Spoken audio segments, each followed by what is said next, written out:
যে রাস্তা ঢোকার রাস্তা সেটা একবার রেল কর্তৃপক্ষ ঘিরে দিয়েছিল, কিন্তু আবার তখন আপনি অনুরোধ করে তাদেরকে তুলতে সক্ষম হয়েছিলেন। এবারেও কি তাই হবে? আর কি কারণেই বা?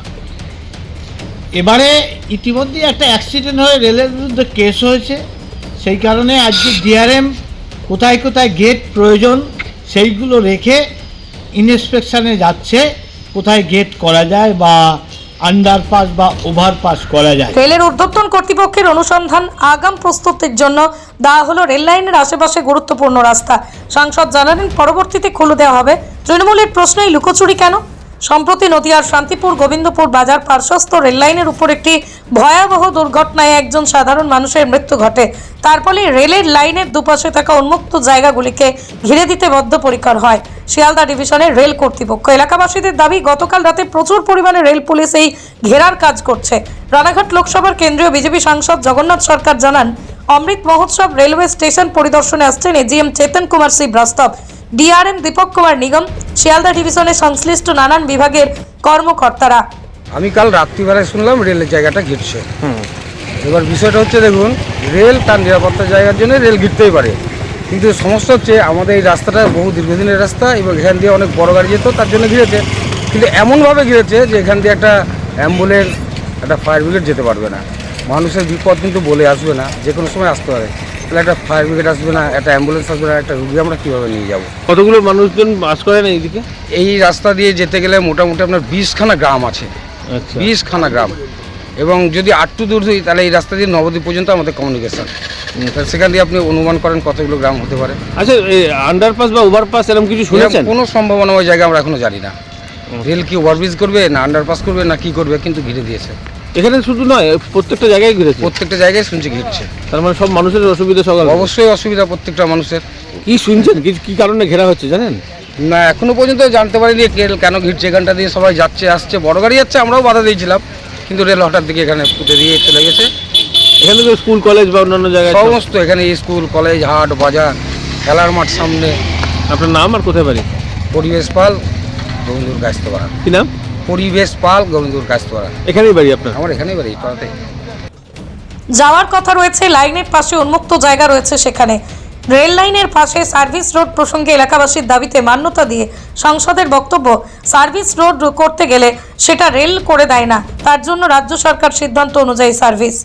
সাংসদ শুধু এই পথ নয়, জাতীয় সড়ক থেকে তার বাড়ি যাওয়ার পর্যন্ত প্রধানমন্ত্রী সড়ক যোজনায় অন্তর্ভুক্ত করিয়েছেন, কিন্তু এই বিস্তীর্ণ এলাকায় মানুষের সমস্যা নিয়ে তার কোনো চিন্তা ভাবনা নেই। সাংসদ এলাকার বাসিন্দা হয়ে আজ পর্যন্ত কথা দিতে পারেননি আন্ডার কিংবা ওভারপাস কোথায় হবে, কবে থেকে কাজ শুরু হচ্ছে। পৃথিবীর 3 ভাগ জল 1 ভাগ স্থল, তাই পানীয় জলের অভাব নেই, কিন্তু বিশুদ্ধ পানীয় জল একটাই, বৃষ্টি অ্যাকোয়া। প্রতি ফোঁটায় আনে তৃপ্তি, মেটায় তেষ্টা। বৃষ্টি অ্যাকোয়া, বিশুদ্ধ পানীয় জল। দিদি, রেলওয়ের যে ট্র্যাক আছে, মানে রেল লাইনের পাশ থেকে যে মানুষজন বসবাস করেন, তাদের দীর্ঘদিনের সমস্যা আপনাদের এখানে বিভিন্ন জায়গায়। তো সেক্ষেত্রে কি বলবেন, এই যে ডিআরএম আসছে বলে সব ঘিরে দেওয়া হলো তড়িঘড়ি করে? হ্যাঁ, এটা ঠিকই বলেছেন। আজকে আমি ইতিমধ্যেই শুনতে পেয়েছি যে রেলের ঊর্ধ্বতন কর্তৃপক্ষ থেকে আজকে ইন্সপেকশনে আসছেন।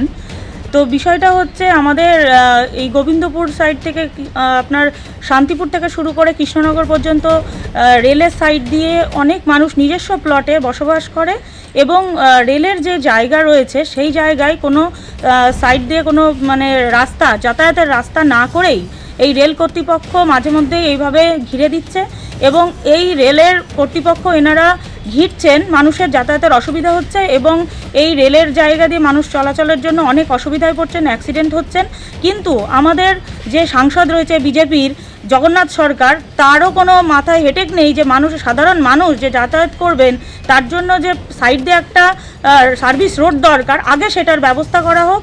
এবং সেটা না করেই তিনি যাতায়াত করছেন যে রাস্তা দিয়ে, সেই রাস্তা দিয়ে ঘিরে দেওয়া হচ্ছে ইন্সপেকশন হওয়ার সময়, এবং তার পরবর্তী সময় তাকে সেটা তুলে দেওয়া হচ্ছে। তাহলে তার পরবর্তী ক্ষেত্রে কি হচ্ছে, যে সাধারণ মানুষ অবৈধভাবে চলাফেরা করছে, এটাই বোঝা যাচ্ছে। তাহলে সেই মানে ঊর্ধ্বতন কর্তৃপক্ষ পর্যন্ত সেই বার্তাটা পৌঁছাচ্ছে না যে এখান দিয়ে কোনো গেটের ব্যবস্থা করা হোক, কোনো সাইড সার্ভিস রোড করা হোক, এই বার্তাগুলো তাদের কাছে পৌঁছচ্ছে না।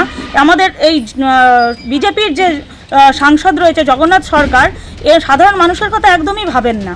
তিনি শুধু তার নিজস্ব তিনি বলছেন ভাবনাটাই আন্ডারপাস বা ওভারপাস দু একটি রাস্তার ক্ষেত্রে প্রয়োজন এবং হবে, কিন্তু কবে সেটা কিছু সেরকম কোনো বার্তা তার মধ্যে আমি দেখলাম না এবং তিনি দিলেনও না।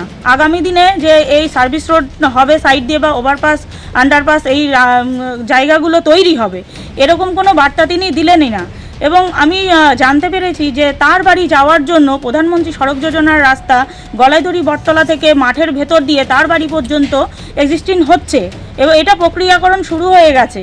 কিন্তু এই যে গোবিন্দপুর যে আড়ত হয় সবজির আড়ত, প্রচুর মানুষ এই আরপাড়া সাইড থেকে এই বাজারে আসার যে রাস্তাটা সেই রাস্তাটা যদি বন্ধ করে রাখা হয় তাহলে প্রচুর সাধারণ মানুষের ক্ষতি হবে এতে।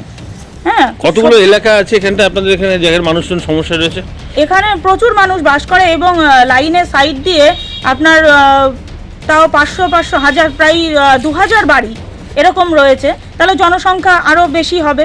তাহলে এত মানুষের অসুবিধা হচ্ছে এই রাস্তার জন্য বা রেলের জন্য। রেল কর্তৃপক্ষের কাছে এই বার্তাটাই আমরা মানে পৌঁছাতে চাই যে রেলের সাইড দিয়ে এই যে একটা local train Krishnanagar to Shantipur এই যে যাতায়াত শুরু করেছেন, তারা সাইড দিয়ে একটা সার্ভিস রোড না করে দিয়েই একটা লোকাল ট্রেনের ব্যবস্থা করেছেন। তাহলে সেই উদ্বোধন কর্তৃপক্ষের কাছে আমাদের একটা আবেদন থাকবে, তারা যাতে এই সার্ভিস রোডটা করে দিয়ে এই রেল লাইনটা ঘেরার ব্যবস্থা করবে। সাংসদ বলছেন যে সার্ভিস রোড রাজ্য সরকার করবে।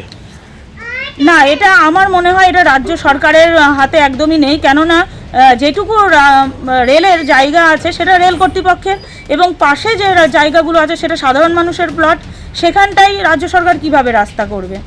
এটা রেল কর্তৃপক্ষই একমাত্র পারে তাদের জন্য। এই যে আন্ডারপাস বা ওভারপাস, উনি তো দুবার সাংসদ হলেন, কখনো এটা মনে হচ্ছে না যে উনি বলেছেন? না, এর আগে কোনোদিন আমরা এরকম কোনো শুনিনি এবং আগামী দিনে যে হবে সেরকম বার্তাও তিনি দিলেন না। আচ্ছা, তো এক্ষেত্রে গলাইদড়ি বটতলা যে গুরুত্বপূর্ণ রাস্তা সেটার ক্ষেত্রে যেরকম ঘিরে দেওয়া হয়েছে, এটা খুবই একটা খারাপ বিষয়। মানে প্রচুর মানুষ এই নতুন যে NH-12 যে রাস্তাটা হয়েছে তার সঙ্গে NH-34 এর কানেকশন আছে এবং এই গলাইদড়ি বটতলা রাস্তাটা দিয়েই, এবং অনেক মানুষ তারপরে স্কুলের ছাত্রছাত্রীরা গলাইদড়ি হাই স্কুলে আসেন এই রাস্তাটা দিয়ে, গাড়ি বাস চলাচল করে ছোটোখাটো, তাদের তো প্রচুরই অসুবিধা হবে। সম্প্রতি আপনাদের এখানে যে সমস্যা হয়েছিল, একটা কতগুলো মানুষ বলছেন তারা নাকি বাড়ি থেকে বেরোতেই পাচ্ছেন না এই রেল। হ্যাঁ, একটা হঠাৎই একটা অ্যাক্সিডেন্ট হয়ে যায়, এই কারণে রেল কর্তৃপক্ষ এসে হঠাৎ করে তারা রেলিং দিয়ে আটকে দেন এবং আমাদের শান্তিপুর বিধানসভার বিধায়ক তিনি নিজে দাঁড়িয়ে থেকে আমাদের এখানে সাধারণ মানুষকে সঙ্গে নিয়ে এসডিওর সঙ্গে কথাবার্তা বলে এবং রেল কর্তৃপক্ষের সঙ্গে যোগাযোগ করে সেই রেলিংগুলো তুলিয়ে দিয়েছিলেন এবং পরবর্তীতে আবার দেখা যাচ্ছে আবার রেল কর্তৃপক্ষ এই যে আন্ডারপাস বা ওভারপাস দরকার, এই বিষয়টা আপনাদের যে মনে হচ্ছে সাংসদ পৌঁছাচ্ছেন না, তো আপনারাও তো পৌঁছাতে পারেন কেন্দ্র সরকারের কাছে কোনোভাবে, রেল কর্তৃপক্ষের কাছে। এটা আমরা জেলা পরিষদ থেকে স্টেট লেভেল পর্যন্ত পৌঁছাতে পারি, কিন্তু আপনারা ইতিমধ্যেই দেখছেন যে কেন্দ্রের যে বিজেপি সরকার রয়েছে সেই বিজেপি সরকার আমাদের বাংলার মাননীয় মুখ্যমন্ত্রী সহ আমাদের গ্রাম বাংলার মানুষের সঙ্গে কি বঞ্চনা শুরু করেছেন এবং এটা সেই থেকেই বোঝা যায় যে আমাদের বার্তা সেই কেন্দ্রের পর্যন্ত পৌঁছাবে না। এবং মানুষজনের জন্য কি করবেন ভাবছেন, মানে এই যে এত মানুষ সমস্যায়? আমরা রেল কর্তৃপক্ষকে জানানোর চেষ্টা করব, যদি না হয় আমরা আন্দোলন করব। আরেকটা বিষয় হচ্ছে ডিএম আসছেন, তাদের জন্য শুধুমাত্র এই লাগানোর ব্যবস্থা, তারপরে নাকি খুলে দেওয়া হবে বলছে, তাহলে কি কারণে হঠাৎ করে এই লুকোচুরি কেন? এটা সাংসদ তিনি নিজেই বলতে পারবেন এটা কেন তিনি বললেন এবং কেন লাগালেন আবার খুলে দেওয়া হবে। মানুষকে অবৈধভাবে চলাচল করানোর জন্য এটা হয়তো তিনি বলতে চেয়েছেন। আপনার নাম, পরিচয়? আমার নাম বাসন্তী সরকার, নদিয়া জেলা পরিষদ শিশু ও নারী কল্যাণ স্থায়ী সমিতির কর্মাধ্যক্ষ। সেই রেল গতিশীল করার জন্যই ডিআরএম ইন্সপেকশনে আসছে বলে আপাতত করেছে। আজকে ইন্সপেকশন হয়ে গেলেই ওটা তুলে দেওয়ার ব্যবস্থা করে রানিং ব্যবস্থা করে দেবো। যেমন প্রত্যেকটা রোডের পাশ থেকে যেমন সার্ভিস রোড থাকে সেরকম রেল লাইনের পাশ থেকেও সার্ভিস রোড হওয়া উচিত, এটা দাবি করেছেন গোবিন্দপুর বাজারের সংলগ্ন মানুষজন। সেটা কি আদৌ সম্ভব হবে? সার্ভিস রোড যেখানে আবশ্যিক প্রয়োজন আছে অবশ্যই সেখানে হবে, আর এই সার্ভিস রোডের যে ব্যবস্থাটা সেটা রেল কর্তৃপক্ষের ব্যাপার না, সেটা হচ্ছে রাজ্যের বিষয়। রাজ্য রোড যদি করে দেয় হতেই পারে, না হওয়ার কি আছে। আর এই ক্ষেত্রে মাঝে মাঝেই দেখা গেল এই ধরনের গলিপথ যেগুলো, এটাও তো ঠিক যে এতগুলো গলিপথ রেল লাইনের উপরে থাকা উচিত না, তাহলে কোনটা থাকবে এই ব্যাপারে কিছু নিশ্চিত করা গেছে যে কোনটা থাকবে? আমি ডিআরএম এর সঙ্গে কথা বলেছি, যে বিষয়টা হচ্ছে যে রোডটা বড় লম্বা, বিশেষ করে প্রধানমন্ত্রী সড়ক যোজনায় তৈরি হয়েছে, যেটা আবশ্যিক লক্ষ লক্ষ মানুষের যাতায়াত, সেই রোডটাকে অবস্ট্রাকশন করা যাবে না। তাতে দরকার হলে আন্ডারপাস বা ওভারপাস করে রেলকেও যেমন গতিশীল চালাতে হবে, জনগণের যাতায়াতের ব্যবস্থাও করেই এই কাজ করতে হবে, কারণ রেলও জনসাধারণের জন্য, রাস্তাও জনসাধারণের জন্য। তাই উভয় স্বার্থ হচ্ছে জনগণের, সেই জনগণের স্বার্থ যাতে বিঘ্নিত না হয় সেই দিকে দৃষ্টি রেখেই রেলকে ব্যবস্থা নিতে হবে। বড়জোয়াগুড়ের দিকে ঢোকার রাস্তা জাতীয় সড়ক থেকে এবং এদিকে গলাইজলি বটতলা থেকে ওই বাইপাসে 12 নম্বর বাইপাসে যাওয়ার যে রাস্তা, এগুলো তো অত্যন্ত গুরুত্বপূর্ণ। এগুলো তো যদি এভাবে পোল পুঁতে দেওয়া হয় তাহলে মানুষজন যাবে কোথা থেকে? না, সেটা তো বলাই হচ্ছে যে প্রধানমন্ত্রী সড়ক যোজনার রাস্তা, যেগুলো লক্ষ লক্ষ মানুষের বাস যাতায়াত আছে প্রতিদিন, হাজারো হাজার লোকের, তাই সেই রাস্তাগুলোকে অবস্ট্রাকশন করা যাবে না। তার জন্য প্রয়োজনীয় পদক্ষেপ নিয়ে যাতে মানুষ যাতায়াত করতে পারে তার ব্যবস্থা গ্রহণ করতে হবে। আজকে তো শোনা গেল যে ডিআরএম আসছেন স্টেশনে, রেলওয়ে স্টেশনে অমৃত ভারত প্রকল্প দেখার জন্য, তো সেক্ষেত্রে কি এখানে এই ঘটনাস্থলগুলোতে আসবে? কারণ মাঝে মধ্যে তো সমস্যা তৈরি হচ্ছে, সম্ভাবনা আছে। ওনার সঙ্গে কথা হয়েছে, অমৃত ভারত স্টেশনও যখন দেখতে আসবেন এবং 3টি জায়গায় গেট করার জন্য, অর্থাৎ মানুষের সাধারণ যাতায়াতের জন্য উনি ইন্সপেকশনে যাবেন, আর সেই কারণেই আপাতত এটা বন্ধ করা হয়েছে এবং উনি চলে গেলে পরেই যে গুরুত্বপূর্ণ রাস্তাগুলো তার যে চলাচল ব্যবস্থা বন্ধ আছে সেটা ঠিক করা হবে। আপনি যদি ওখানে যাবেন, ঘটনা যে জায়গাগুলো আটকানো হয়েছে সেখানে? আমার কথা আছে, আমি পারলে আমি যাব, যদি টাইম অ্যাডজাস্টমেন্ট হয় তাহলে আমি যাব।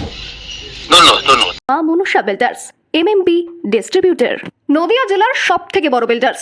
মা মনুষা বিল্ডার্স রড ও সিমেন্টের পাইকারি ও খুচরো বিক্রেতা। আমাদের ঠিকানা পদ্মবিলা ঠাকুরবাড়ি, চাকদা, নদিয়া। থেকে বড় English medium school JRS public school প্রায় 35 বিঘা জমির ওপর গড়ে উঠেছে বিশাল ক্যাম্পাস। নার্সারি থেকে শুরু করে উচ্চ মাধ্যমিক, ITI college, law college, BEd college, ভর্তি চলছে। JRS public. আপনি কোথায় ইনভেস্ট করবেন, কেন করবেন বুঝতে পারছেন না তো?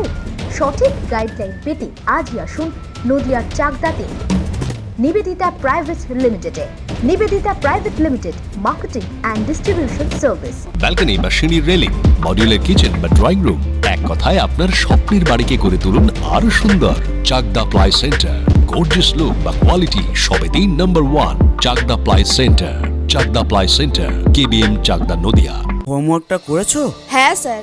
এ বাবা, ভুল করেছো কেন? চোখে কেমন ঝাপসা দেখছি, লিখতে আর পড়তে খুব সমস্যা হচ্ছে। চাকদার মডার্ন অপটিক্স থেকে ভালো চোখের ডাক্তার দেখিয়ে নাও। প্রতিদিন প্রকৃত চোখের ডাক্তার ও দৃষ্টি বিশেষজ্ঞ মডার্ন অপটিক্স, চাকদহে। চাকদা অ্যালুমিনিয়াম সেন্টার, প্লাই, কাঁচ, laminates, kitchen fittings, door lock, window ও অ্যালুমিনিয়ামের খুচরো ও পাইকারি বিক্রেতা। Chakdah aluminium centre, Purbalalpur 50 number রেলগেটের পাশে, চাকদা, নদিয়া। ভাবছেন 3 স্টার ক্যাটাগরিতে কাটাবে? রুম রে মাত্র 1500 টাকা থেকে স্টার, খাওয়া দাওয়া রিজনেবল প্রাইস। নদিয়ার একমাত্র 3 স্টার ক্যাটাগরি হোটেল এনবি সোনার বাংলা হোটেল, কল্যাণী এইমসের ঠিক উল্টো দিকে, কল্যাণী, নদিয়া।